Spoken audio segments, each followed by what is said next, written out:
பார்த்து பேச. வணக்கம், நாங்கள் பிஜிபி வேளாண் அறிவியல் கல்லூரி 4ஆம் ஆண்டு படிக்கிறோம். பரமத்தி பிளாக்.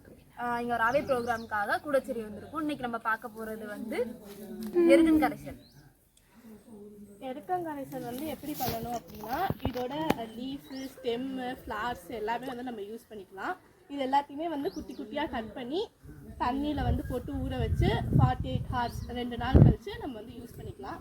இந்த எருக்கன் வந்து எதுக்கு யூஸ் பண்ணுவாங்க அப்படின்னா, மோஸ்ட்டாக ஹார்டிகல்ச்சர் கிராப், இந்த கொய்யாப்பழம் அது எல்லாத்துக்குமே வந்து ஃப்ரூட்ஸ் வந்து கரெக்டான ஷேப்பில் வரணும் அப்படின்னா வந்து இதை வந்து ஸ்ப்ரே பண்ணலாம். அது இல்லை அப்படின்னா வந்து கோகோனட், தென்னை மரத்தில் வந்து அந்த கோகோனட் பட் இருக்குல்ல, அது வந்து கரெக்டாக ஃபார்ம் ஆகணும், கீழே விழுவாமல் இருக்கணும் அப்படிங்கிறதுக்கும் வந்து இந்த கரைசல் வந்து யூஸ் பண்ணுவாங்க.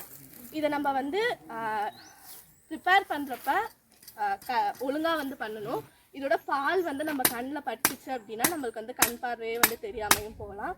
அதே மாதிரி எந்த செடியிலேருந்து நல்ல பால் வந்து வருதோ அதை வந்து யூஸ் பண்ணோம் அப்படின்னா வந்து இன்னும் வந்து எஃபெக்டிவாக வந்து இருக்கும்.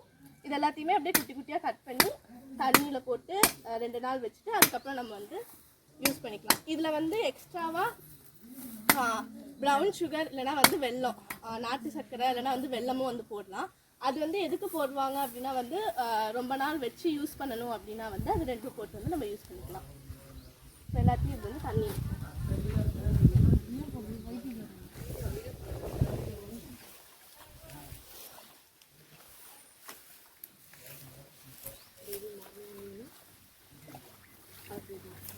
மார்னிங்கும் ஈவினிங்கும் வந்து இதை வந்து கலக்கி விடணும். 2 நாள் வெயிட் பண்ணி அதுக்கப்புறம் நம்ம வந்து யூஸ் பண்ணிக்கலாம். இப்போ நாங்கள் வந்து ஆட் பண்ணல சக்கரை, அதெல்லாம் நாங்கள் வந்து ஸ்மால் ஸ்கேல் தான் வந்து இப்போ ப்ரிப்பேர் பண்ணியிருக்கோம். லார்ஜ் ஸ்கேலாக இருந்துச்சு அப்படின்னா வந்து பெரிய டப்பில் வந்து வச்சு யூஸ் பண்ணிக்கலாம்.